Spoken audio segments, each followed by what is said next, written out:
नमस्कार दोस्तों, मैं पीके गुप्ता एक बार फिर से आपका स्वागत करता हूं आपका अपना चैनल एनआन स्कॉलर सेंटर पे। साथियों, आज हम लोग यूजीसी नेट के फर्स्ट पेपर से रिलेटेड चीज़ों को देखेंगे जो कि नालंदा विश्वविद्यालय से रिलेटेड होगा। हम सबसे पहले नालंदा विश्वविद्यालय के बारे में जानेंगे, उसके बाद उससे रिलेटेड जितने भी क्वेश्चन हैं और जो भी आए हुए हैं उसको हम लोग हल करेंगे। तो जानते हैं नालंदा के बारे में।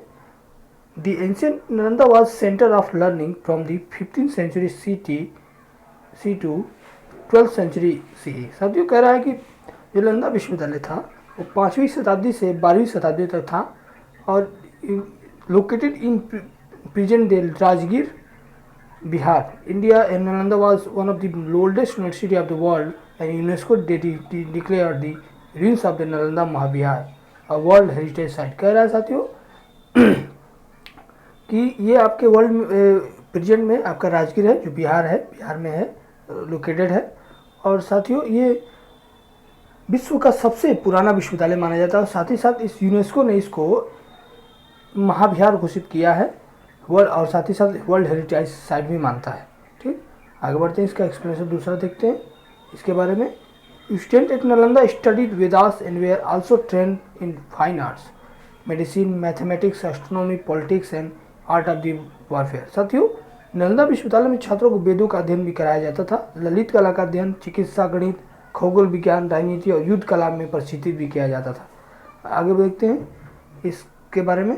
कह रहा है कि university of Nalanda was famous for its catholic faith and cosmopolitans character and its department of logic. साथियों, कह रहा है कि उस समय नालंदा में सार्वलौकिक, सार्वदेशिक और विश्व नागरिक चरित्र के तमाम प्रकार की चीज़ें उस समय वहाँ पे उस विभाग के प्रसिद्ध विषय थे। आगे देखते हैं। कह रहा है Nalanda was ancient mahavihara. Mahavihara is the Sanskrit and Pali term for great vihara and it's use to describe a monastics complex of Bihar.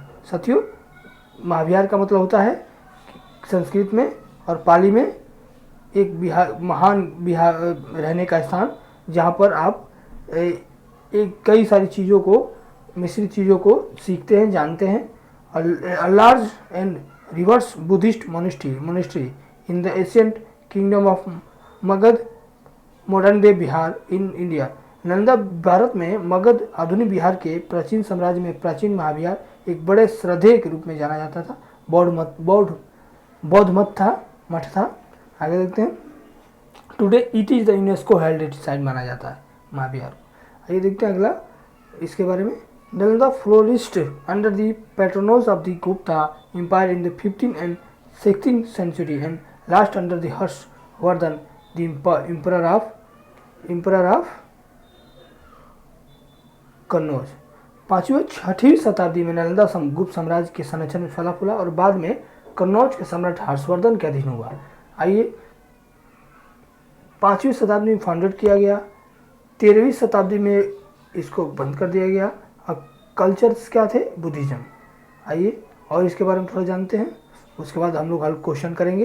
कह रहा है Nalanda university also name as the Nalanda international university is an international and research intensive class located in the historical city of Rajgir. साथियों, कह रहा है कि राजगीर में ये स्थित है और ये विश्वविद्यालय के नाम से भी जाना जाता है। It was stabilised by an act of parliament emulate the famous ancient university of Nalanda. साथियों, ये भारत के संसदीय कानून द्वारा बनाया गया है इसको between the 5th and 3rd century, जो कि 5वीं और 13वीं शताब्दी में ये था। आगे बढ़ते हैं।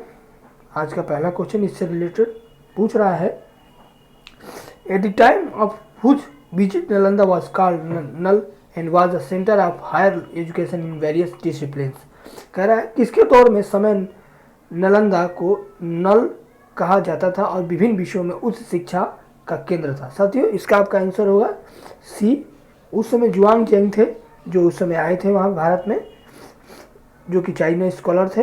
आइए देखते हैं अगला क्वेश्चन पूछ रहा है कि which Chinese scholars visited Nalanda in the 7th century. किस चीनी विद्वानों ने 7वीं शताब्दी में नालंदा का दौरा किया?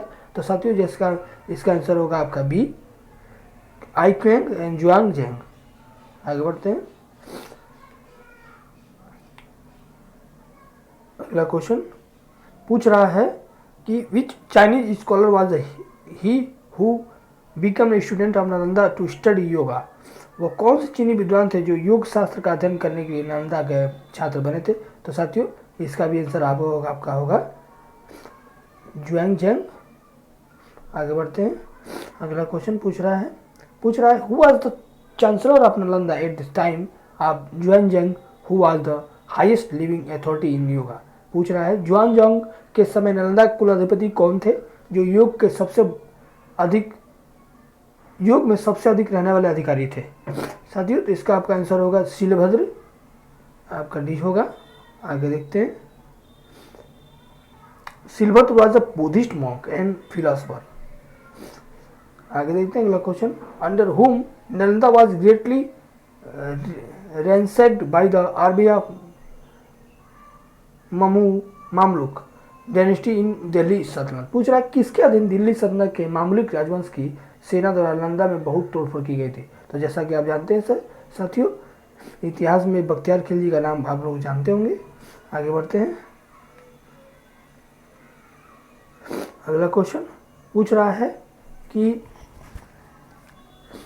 कब भारत सरकार ने संसद के एक अधिनियम के माध्यम से नालंदा विश्वविद्यालय विधेयक के माध्यम से प्राचीन विश्वविद्यालय को पुनर्जीवित किया और बाद में एक नया नालंदा विश्वविद्यालय की स्थापना की। तो जैसा कि आप जानते हैं साथियों ये आपका होगा डी, 2010 में ये हुआ था। नालंदा विश्वविद्यालय को एक अंतर्राष्ट्रीय स्तर का विश्वविद्यालय बनाया गया था कानून बना करके। आगे देखते हैं। अगला क्वेश्चन पूछ रहा है नालंदा विश्वविद्यालय के पहले कुलाधिपति कौन थे। जैसा कि was the first chancellor of Nalanda university, जो वर्तमान में बना विश्वविद्यालय 2010 में, उसमें सबसे पहले कुलाधिपति किसको बनाया गया था। तो साथियों इसका आंसर होगा अमर्त्य सेन, यानी आंसर आपका ए होगा। आगे चलते हैं। आइए देखते हैं इसका एक्सप्लेनेशन देख ले। The first chancellor of the university was Nobel literature Amartya Sen, follow by the former Singapore minister for foreign affairs John जेगो। आगे बढ़ते हैं। कब भारत के 11वें राष्ट्रपति APJ अब्दुल कलाम ने नालंदा विश्वविद्यालय के पुनरुद्धार के लिए बिहार विधानमंडल के संयुक्त सत्र को संबोधित करते हुए विचार प्रस्ताव रखा था। तो साथियों इसका आंसर आज देखते हैं। आपका आंसर होगा 28 मार्च 2006 को। आगे बढ़ते हैं साथियों। हम लोग मुख्य टेस्ट 18 करेंगे जो कि सतत विकास लक्ष्य से रिलेटेड होगा, सतत विकास लक्ष्य से रिलेटेड होगा, सस्टेनेबल डेवलपमेंट गोल से रिलेटेड होगा। आइए सबसे पहले हम सस्टेनेबल गोल कितने प्रकार के होते हैं, क्या क्या किससे रिलेटेड है, ये सब जानते हैं। उसके बाद हम लोग इसके बारे में एक एक क्वेश्चन को हल करेंगे। तो पहला है साथियों सस्टेनेबल डेवलपमेंट गोल्स और 17 हैं। पहला है नो पॉवर्टी, दूसरा है जीरो हंगर, तीसरा है गुड हेल्थ वेलबींग, अच्छा स्वास्थ्य और कल्याण, क्वालिटी एजुकेशन गुणवत्तापूर्ण शिक्षा, जेंडर इक्वालिटी लैंगिक समानता, क्लियर वाटर एंड सैनिटेशन जल और स्वच्छता, एफोर्डेबल क्लीन एनर्जी सस्ती स्वच्छ ऊर्जा और निर्णय कार्य और आर्थिक विकास, इंडस्ट्री इनोवेशन इंफ्रास्ट्रक्चर उद्योग नवाचार और बुनियादी ढांचा 9वां है।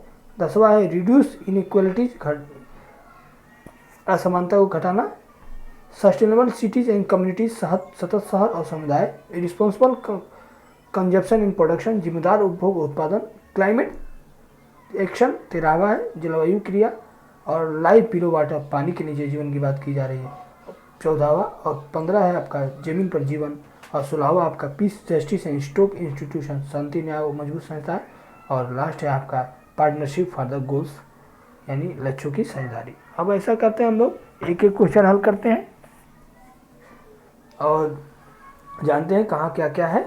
तो जो भी क्वेश्चन आए हुए हैं वो भी इसमें शामिल किए गए हैं।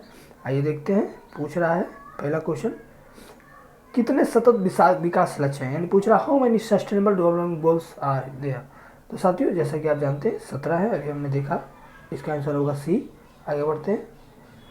पूछ रहा है सतत विकास लक्ष्य goal 1 is about poverty, what is the aim of this goal. पूछ रहा है कि सतत विकास लक्ष्य जो है वो पहला है, उसका मुख्य लक्ष्य उद्देश्य क्या है। तो साथियों इसका मुख्य उद्देश्य आपका help the sea in poverty in all its form everyone, यानी गरीबी को किसी भी रूप में हर जगह ख़त्म करना। साथियों आइए आज बस इतना ही। कल हम लोग सस्टेनेबल डेवलपमेंट से रिलेटेड आगे क्वेश्चन करेंगे और साथ ही साथ MDG यानी मिलेनियम डेवलपमेंट गोल से रिलेटेड क्वेश्चन को करेंगे। बहुत बहुत धन्यवाद।